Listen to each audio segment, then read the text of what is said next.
Conversamos de este tema con el coronel en retiro de la FAP, Cristian Chambacher, y él es ex jefe de contrainteligencia de la DINI. Bienvenido a Central de Informaciones, buenas tardes. Muchas gracias. El escenario es bastante complejo, porque estamos a un día de que se debate en el Congreso de la República la tercera moción de vacancia presidencial. Pero iniciaría preguntándole si realmente esta información que nos brindan hoy es una información que se pudo conocer muchísimo antes, es decir, ¿por qué esperar hasta ahora para hacer una denuncia tan grave? Claro, estamos indudablemente en un momento de crispación política. Yo desde la mañana vengo haciendo un análisis de este tema y me pareciera que estamos en la versión remasterizada de los Vladivideos del año 2000 que generaron la caída del régimen de Fujimori.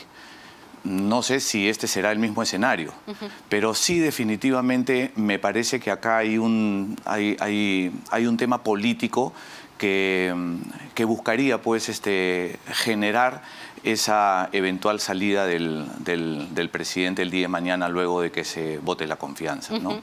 Lo otro es, ¿realmente se puede tener un acceso, digamos, a los fondos económicos de la DINI? ¿Es tan sencillo?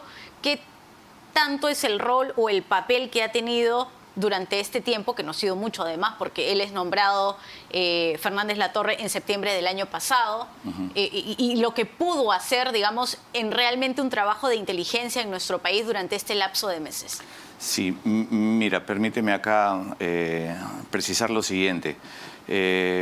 Para los profesionales en inteligencia, realmente escucharlo y verlo a Fernández de la Torre haciendo esas delaciones bajo esta coyuntura es verdaderamente deplorable, es vergonzoso. Y digo esto porque lo que ha puesto en evidencia en esta mañana a través de esta serie de presentaciones es la manipulación grosera de la actividad de inteligencia, la politización de la actividad de inteligencia. Y eso es lo peor que le puede pasar a una organización. Entonces, escucharlo al señor Fernández de la Torre decir, por decir, ¿no?, que él es un hombre de inteligencia, la verdad, no sé. No tiene las capacidades ni la formación. No, nunca las tuvo, indudablemente, nunca los tuvo, ¿no? Y esta es la prueba del resultado de su gestión, ¿no? No solamente él, sino rodearse de personas que no estuvieron a la altura también para ocupar los cargos de alta dirección y los cargos jerárquicos de la DINI, que demandaban profesionales en el tema de inteligencia, con calificaciones, con experiencia, fundamentalmente los dos directores de línea y el jefe de gabinete. Los hechos demostraron lo que ahora estamos asistiendo, ¿no? Ahora, ¿qué tanto pone en riesgo también esto el sistema de inteligencia de nuestro país y de seguridad a nivel nacional y extranjero de nuestro país? Acá hay que básicamente abstraernos de la connotación política y darle una mirada netamente profesional, ¿no? Técnica de la actividad de inteligencia. Y digo esto porque básicamente si nosotros hemos llegado a este momento es porque ha habido una permisibilidad muy preocupante por parte de los órganos de control, especialmente de la Comisión de Inteligencia del Congreso, que tenía plenas atribuciones y plenas facultades para investigar. Pero aparentemente acá ha habido una intención de ocultar o de proteger. Eso habría que preguntárselo al almirante Cueto. ¿Por qué no hizo realmente o por qué no cumplió su rol de fiscalizador de la actividad de inteligencia? Ahora, que el señor Fernández de la Torre hoy día nos quiera hacer creer que él es el defensor, que él es el paladín de la justicia, que él es un patriota, que él representa o encarna pues, el non plus ultra de la democracia, bueno, pues eso no es cierto, porque el señor... ¿Cuál ha sido su rol? Es que si él, como bien lo ha dicho y lo ha reconocido abiertamente y en público, sabía de estas irregularidades, ¿por qué no las denunció en el primer momento? Él se escuda y dice, yo le dije céseme, acá está mi carta de renuncia, céseme usted. No, eso no funciona así. Él a la primera ha debido renunciar e inmediatamente denunciar estos hechos al Ministerio Público. Lo que pasa es que él se convierte en cómplice del presidente. Él es parte de esta organización criminal. Él viene a ser parte de esta organización que la lideraba el presidente, según la tesis de la Fiscalía. Entonces él estaba en su zona de confort. Y además, él puede disponer, claro, director de la DINI o jefe de la DINI, y tiene grabaciones, tiene audios, tiene, digamos, el respaldo que él indica, pero la puede exponer de manera pública, como ha advertido que lo va a empezar a hacer. Es que realmente ese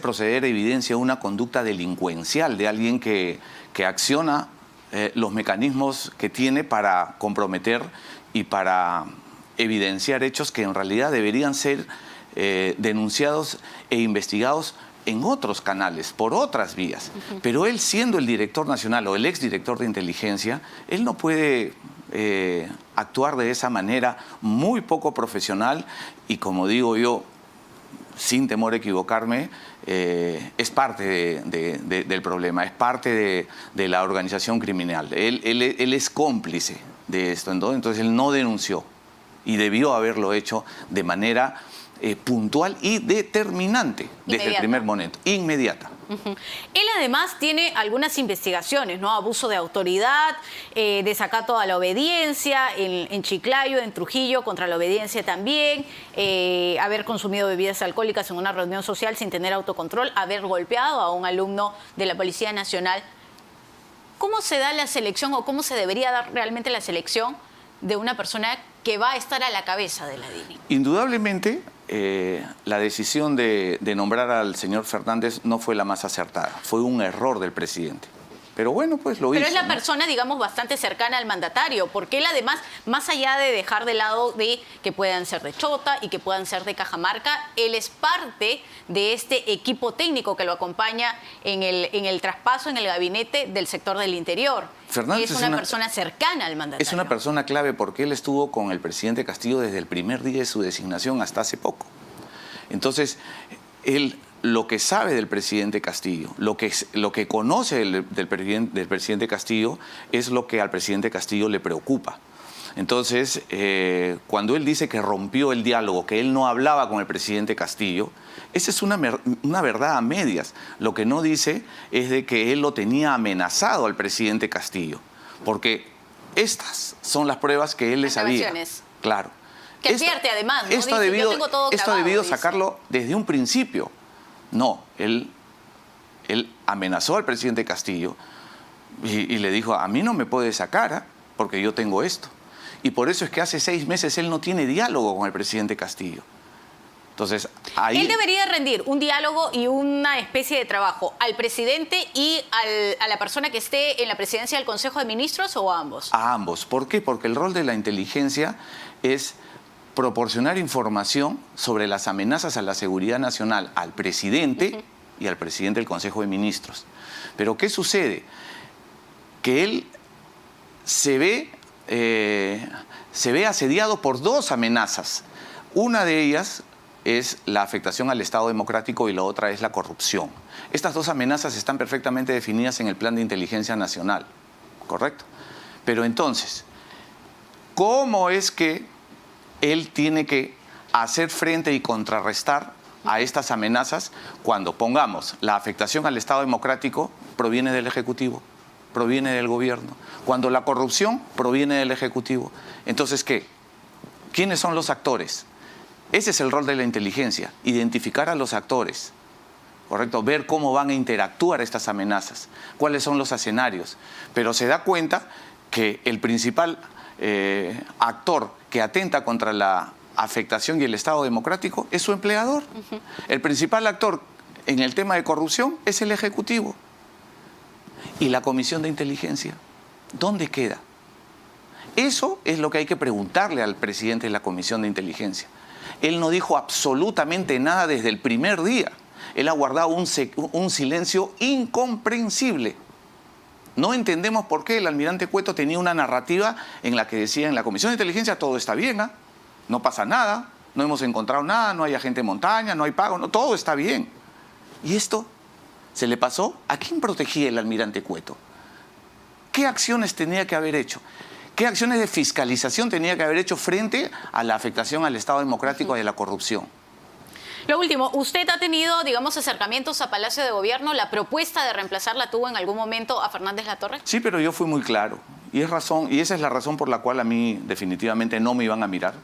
Porque yo les dije, yo para trabajar con ustedes solamente así, en el marco de la ley. Gracias, coronel. Era indudable. Pero ellos necesitaban a una persona en la dirección que sea consecuente a esta política. ¿Y quien ingresa a la dirección está en la potestad de designar al equipo que lo acompaña? Por supuesto, Sí. por supuesto que sí. Son puestos de confianza que los designa directamente, en este caso el general Barrantes. Él tiene que armar su equipo. Y esperemos que sea un equipo competente y profesional, no como los dos directores y el jefe de gabinete que salieron. ¿Es la primera vez que sucede esto en la DINI? ¿Una politización tan marcada, digamos? No, en las dos crisis anteriores que ha tenido en el 2015, en el gobierno de Humala y en el gobierno de Fujimori en el 2000, sucedió exactamente lo contrario. Exactamente lo mismo, perdón. La politización. Y recordemos, esto es un tema de personas, no es un tema de institución. Perfecto, muchas gracias. El coronel en retiro, Cristian Chambajer Céspedes, de la